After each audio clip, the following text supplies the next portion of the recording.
toutes et à tous, bonjour et bienvenue dans votre émission Salon des Arts Martiaux qui vous suivez sur la radio télé La Patience et pourquoi pas sur YouTube, sur Tonnerre, radio, télévision. Aujourd'hui, on va vous parler de beaucoup des disciplines sportives comme ça a toujours été l'habitude dans cette émission. On va vous parler des sambo avec l'organisation du championnat provincial de la première édition qui aura lieu au mois de juillet prochain ici à Lubumbashi. On va aussi vous parler de la Coupe du Congo des sambo qui aura lieu à Kinshasa au mois de décembre. Seulement les ligues qui auront organisé leur championnat sont éligibles pour participer à ce championnat. On va vous parler de l'entente urbaine, de la poursuite de l'entente urbaine des judo de Lubumbashi après les drames qui a eu lieu. De l'autre côté, c'était à l'école, c'était de l'autre côté de l'ISP, Lubumbashi, avec ce massacre qui a eu lieu. Ce championnat va devoir se poursuivre, sont désemparés. Vous aurez toutes les précisions. C'est dans cette émission, on va vous parler de la 27e édition de la FECACO, qui est la Fédération congolaise des karaté. Tout de suite, on démarre.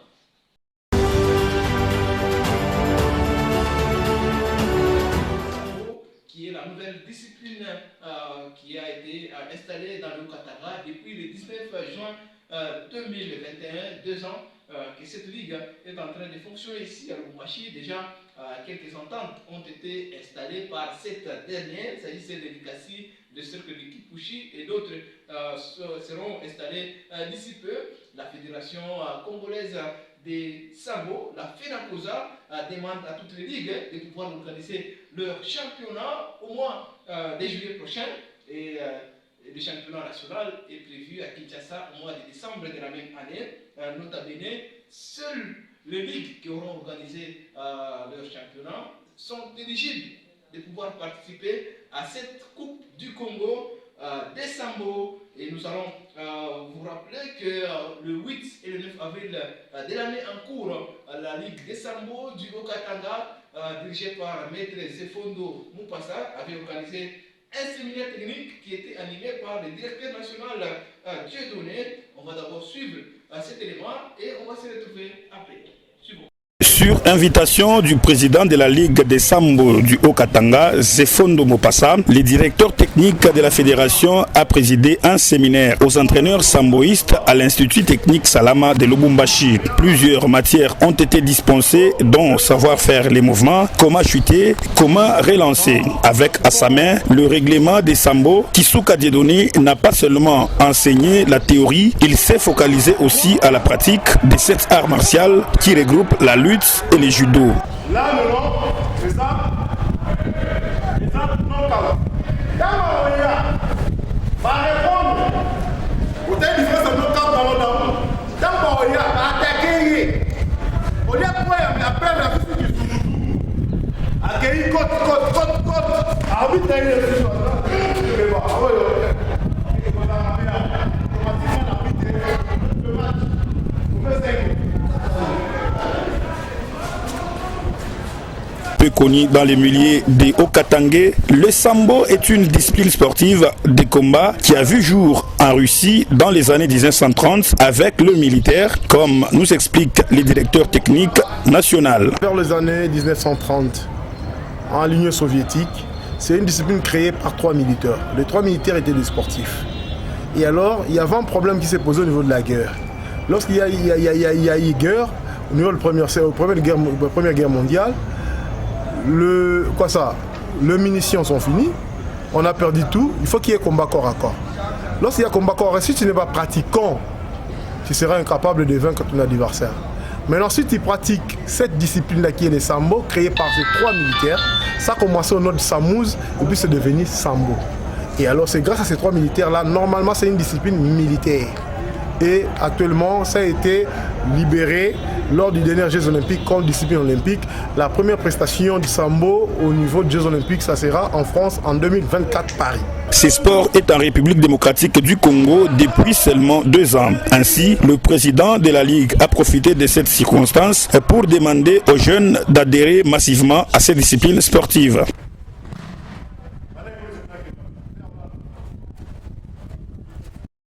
Les chapitres, mesdames et messieurs, pour vous parler du karaté-do avec la 27e édition de la FECACO qui est la Coupe du Congo du karaté, si on peut le dire ainsi, à titre les clubs de la ville de Lubumbashi, de la province du Haut-Katanga, se sont déplacés avec les moyens de leurs dirigeants, chose qui inquiète et qui a aussi inquiété la plupart des champions qui se sont qualifiés pour le championnat provincial, mais n'ont pas le championnat national, mais n'ont pas eu les moyens pour se déplacer.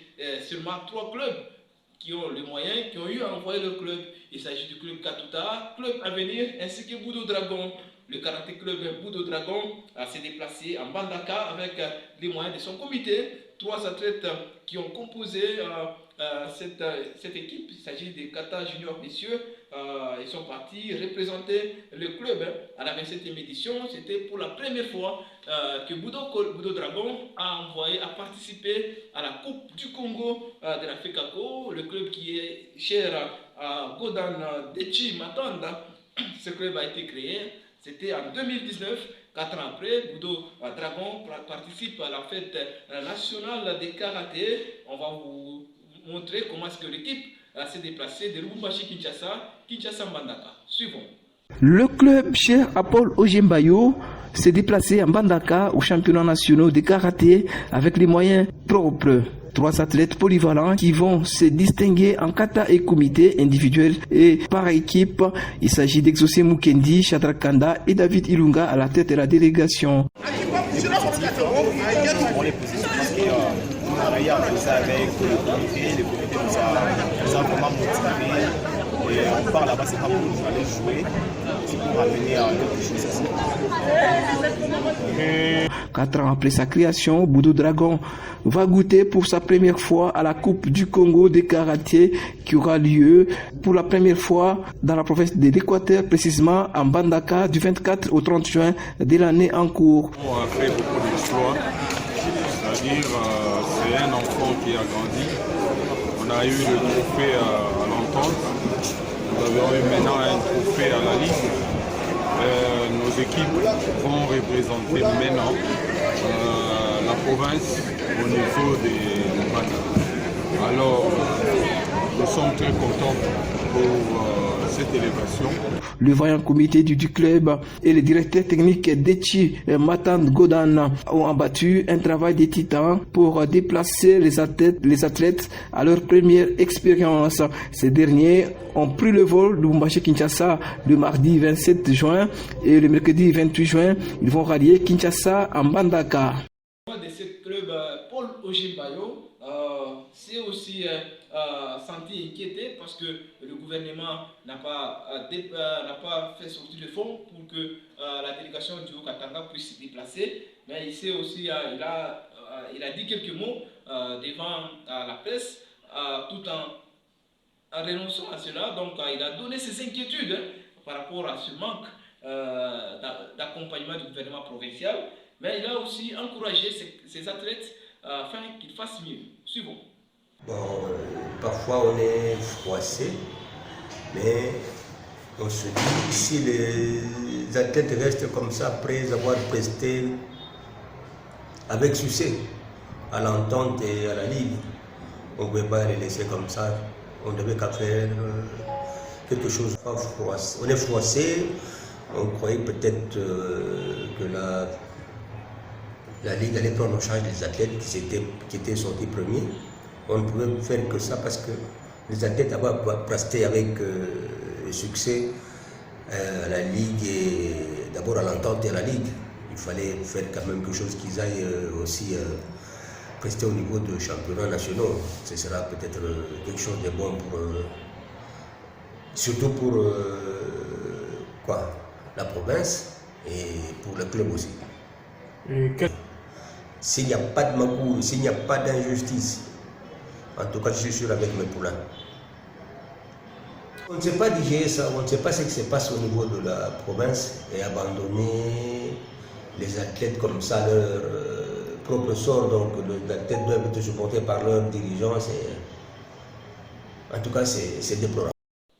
Place à la 27e édition de la FECACO en Bandaka. Donc la province du Katanga a raflé autant de médailles individuelles en tant que et aussi des médailles en équipe. Il s'agit de Plamedi Nkefu du club Avenir et qui a été sacré vice-champion en kata et en comité. Il a eu la médaille d'argent. Exaucé Mukendi de Boudo Dragon, vice-champion en comité et troisième en kata. Shadrach Kana de Boudo Dragon, médaille d'or en comité chez le moins de 61 kg.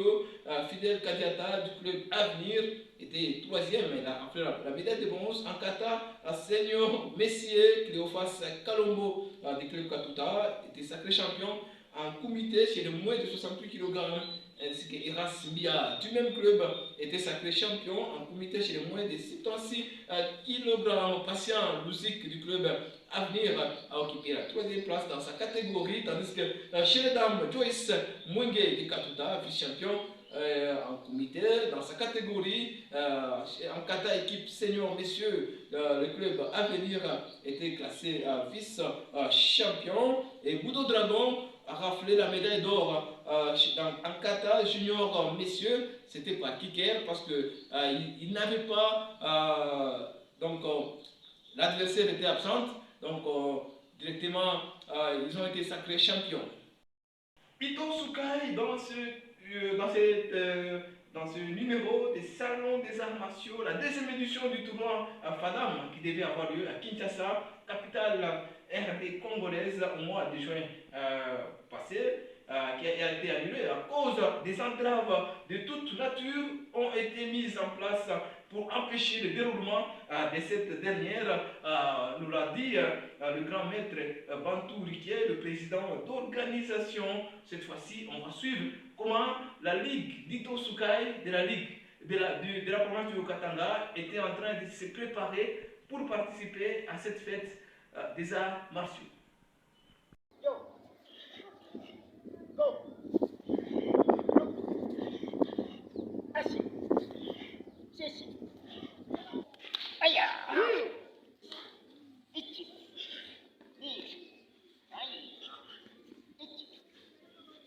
En prélude du démarrage de la deuxième édition du Festival africain des arts martiaux qui aura lieu à Kinshasa, capitale congolaise, du 17 au 24 juin 2023, la Ligue du Grand Katanga d'Ito Sukai se prépare pour bien aborder cette compétition avec les présélectionnés de cette entité et ses activités se déroulent chaque dimanche de 10h à 12h juste à Lubumbashi dans l'enceinte du stadium Joseph Kabila Kabange à la Chekami. Personnellement, le niveau des athlètes méritent, puisque nous avons déjà 2 ou 3 ans ici avec notre ligue.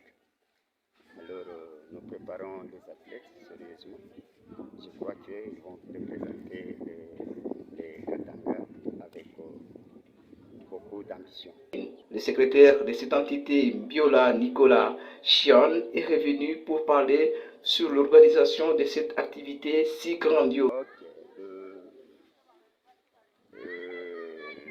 La festivité de Vandam est organisée au niveau présidentiel. Je crois que c'est la présidence qui va s'en charger de tout. Quand l'heure viendra, il va communiquer au gouverneur de chaque province. Et je crois qu'il se fait. Plusieurs pays vont rehausser de leur présence. Il s'agit notamment du Sénégal, du Congo, Brazzaville, du Cameroun, de la Tanzanie, de la Zambie, du Zimbabwe ainsi que les Botswana. Parmi les ligues invitées, on retrouve la Ligue du Grand Kassai, celle du Grand Katanga, la province du Bandundu ainsi que la province haute de Kinshasa. Mesdames et messieurs, pour vous parler cette fois-ci du judo, avec ce qui a eu lieu, c'était au mois d'avril passé qu'il y avait eu des morts. Donc c'était à l'ISP quand l'entente même de judo de Lubumbashi était en train d'organiser son championnat. Après ces problèmes, les dirigeants de l'entente se sont réunis et ont décidé ensemble de pouvoir continuer avec ce championnat. Donc le championnat va devoir se poursuivre. Pour ce faire, on va prendre Maître Poison qui va nous expliquer comment l'entente s'organise pour la poursuite de ce championnat. Oui, d'entrée des jeux, je dois dire d'abord au nom de l'entente de Lubumbashi, mes condoléances à la famille de notre judoka qui avait perdu la vie. pour l'entente, après la réunion, pour le championnat, après la réunion, on s'est décidé que le championnat doit se poursuivre. Et c'est déjà dans moins de 2 semaines que nous allons reprendre, donc en fait, nous allons continuer la suite du tournoi, du championnat. Nous nous sommes dit que le championnat va se dérouler, en fait la suite va se dérouler à huis clos, où les clubs, seuls les clubs qui sont, seuls les athlètes qui sont encore alignés peuvent participer, peuvent être là, et ils seront accompagnés uniquement de leurs encadreurs et 2 ou 3 officiels de leur club. Les mesures sécuritaires sont déjà prises pour éviter que pareil cas ne se répète. Et donc l'accès à la salle sera conditionné par les ports de jetons, le port de macarons qui sont déjà imprimés par l'entente et qui seront distribués uniquement aux athlètes qui doivent participer et à leurs entraîneurs et quelques officiels. Et pour les clubs qui doivent intervenir, qui doivent continuer, parce qu'il faut noter que les combats par équipe n'allaient pas encore commencer. Pour les clubs qui vont participer par équipe, seuls les athlètes retenus dans les équipes auront accès à la salle. Et il y aura des macarons pour chaque athlète. Et les mesures sécuritaires, comme je l'ai dit, sont déjà bien prises par l'entente pour éviter pareil cas ne se répète. Merci beaucoup pour votre fidélité légendaire, vous qui êtes en train de suivre cette grande émission, Salon des Arts Martiaux, qui passe sur la radio, télé La Patience, et pourquoi pas sur YouTube, sur Tonnerre Télévision. On continue avec cette grande émission.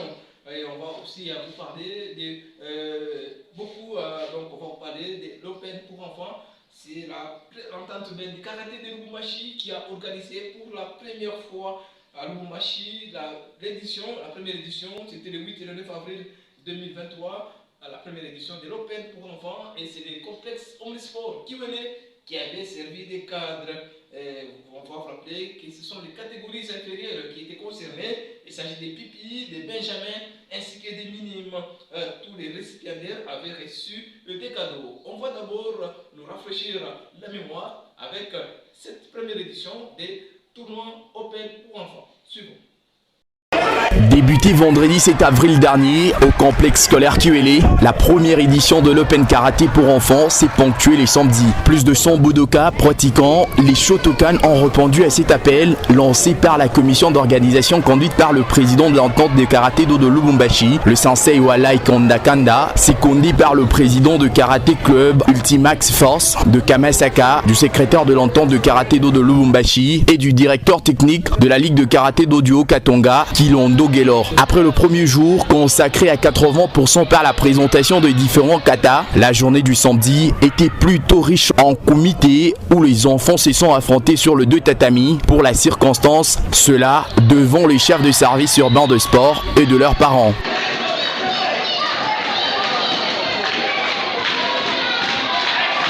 C'est autour de 17h30 qu'a pris fin cette édition de l'Open pour enfants sous la satisfaction de participants dans le catégorie PPI, Benjamin et minime. Votre émission est arrivée au port Marsaba. Si vous l'avez aimé, dites merci à toute l'équipe technique qui nous a accompagnés. Mais avant de clore complètement, nous saluons quelques personnes qui nous ont accompagnés. Il s'agit de Maître Moupassa Zefondo, président de la Ligue des Sambo du Haut-Katanga, Maître Poison, vice-président, président John Moïra, top secret, Léon Wika, manager, pourquoi pas le SEC de la Ligue de l'entente urbaine de karaté de Lubumbashi, SEC Didi Kikadidi, et ainsi que les trésoriers de la Ligue, les trésoriers du club Boudo Collège. Il s'agit de M. Stani Ditend. Nous sommes complètement à la fin de notre grande émission Salon des Arts Martiaux. Nous disons merci à notre ingénieur de son, Prince Mwamba, qui nous a amené juste chez vous. C'est moi, bien sûr, je suis à la présentation. Je vous retrouve au prochain numéro.